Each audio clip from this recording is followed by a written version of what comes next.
up this argument of women don't choose their salaries, neither do men. The point is the wage gap that you are bringing up. And I'm saying that in a world where there is There is no wage gap, though. There's no wage gap. I said in a world that the manager is sexist, not just in general, in every And job. in a world where there's a female sexist manager, she's also discriminating against men. And do you think that's common?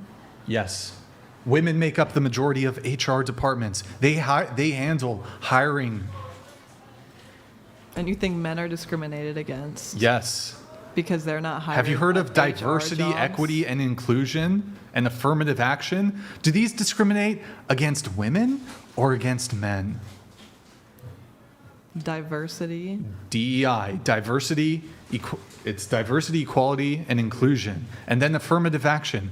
Does affirmative action benefit men? I don't or know does it what you benefit just women? described. Sounds like it's trying to benefit everybody. No. No, You just said equality. It's leaning more towards women. It's feeding into trying to make everything equal, so they're trying to push more women and diversity. GMD Jim donated $69. I employ 80, mostly women. Men there before 5 a.m. Women show up around 7 to 8, leave by 4, will not stay late. Men don't leave until everything is finished. Which are more valuable to my company? You want to answer the question? That's those women. I know what I do at my job, and I stay until everything is finished. Sure. So that's those women. But if there were stats to show, for example, that men are more likely to work overtime, they're more willing to work longer hours. Ask for raises. So this is coming back to generalizing, and you're saying it's not, wrong. No, there's 'cause that's- statistics. but- It's not. Hold on. but It's not there's- generalizing. If there's literally statistics from like the Bureau of Labor Statistics or whatever other organization releases these kind of statistics, if it actually shows that men work more hours than women and they work longer hours than women and then they work more overtime and they work more over hazard pay and they're more likely to do night shift, graveyard shift, which tends to be paid more, then how can you not come to the conclusion that men are going to be paid more under these circumstances? Because that's generalizing. You are It's not generalizing. No, it is generalizing because statistically, yeah, that's higher. But earlier when I was talking about statistics, you're talking about, oh, well, that's generalizing. That's discrimination. So I'm saying the same thing to you. When did I say that? Hours ago when we were Okay. talking about something else.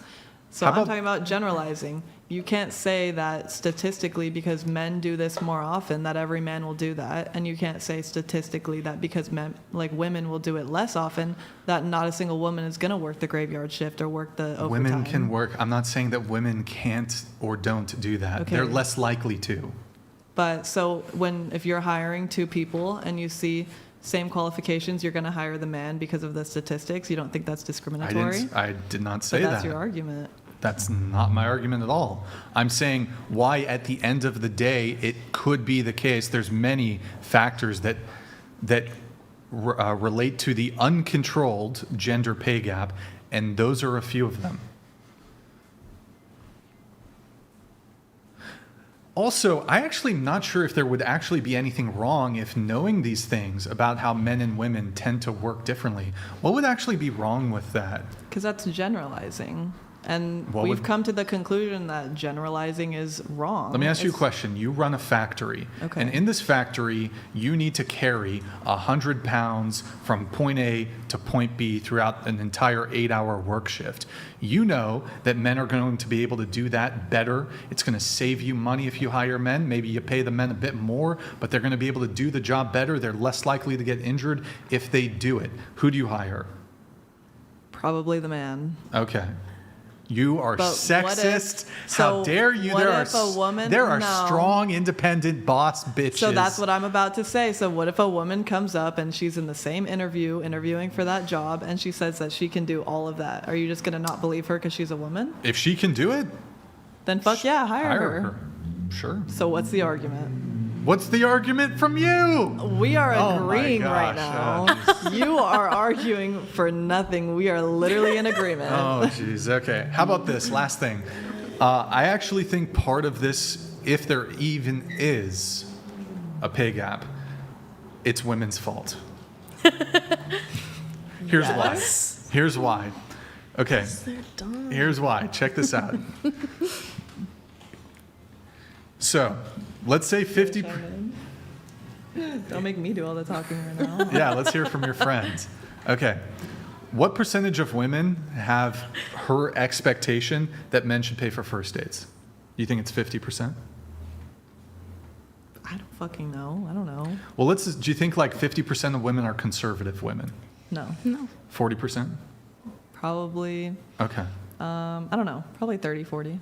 Let's say it's 40% of women. Depends on the area. In Sure. California, I would say it's a pretty low percentage. Let's say 40%, well, the whole US. Let's say it's 40% of women are conservative. Of course, we have to grant that there's plenty of liberal women that still want men to be traditional and pay for first dates, right? Not only that, not only do these women want men to pay for first dates, they want men to be providers. They're attracted to men who are successful and ambitious and all these things. So women's own sexual preferences and dating desires actually dictate that men will have more motivation to achieve, to become successful, because women place a mating pressure on men that men don't place on women.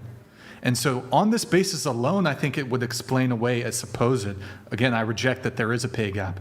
It explains away the pay gap because of women, if it even exists, because women place a profound and significant mating pressure on men to be providers and to pay for first dates. Men are very motivated, well, both women and men are motivated by their romantic prospects. And if men can't get romance, they can't get a partner, they can't date, because they're not financially attractive to a woman, they can't pay for a first date, they're going to be zeroed out in the dating marketplace. Men don't zero out women because women don't pay for dates. Never happens. So it's women's fault because of the mating pressure women place on men for this supposed pay gap, which doesn't even exist, but just for the sake of argument, it's women's fault. Or is it just Checkmate. biological? Checkmate. So once again, generalizing. Not all women are like that. Oh, hold on. Doesn't even matter. Even if it's a minority of women, even if it's 40% of women demands that men pay for first dates, that is such a significant amount of women as to make it 40%, right? It would create a massive pressure on men to fall into the provider role. Because if they don't, they can't attract a woman. If they don't pay for a first date, they're not going to get a second date. If they don't pay for dates, they're not going to get laid.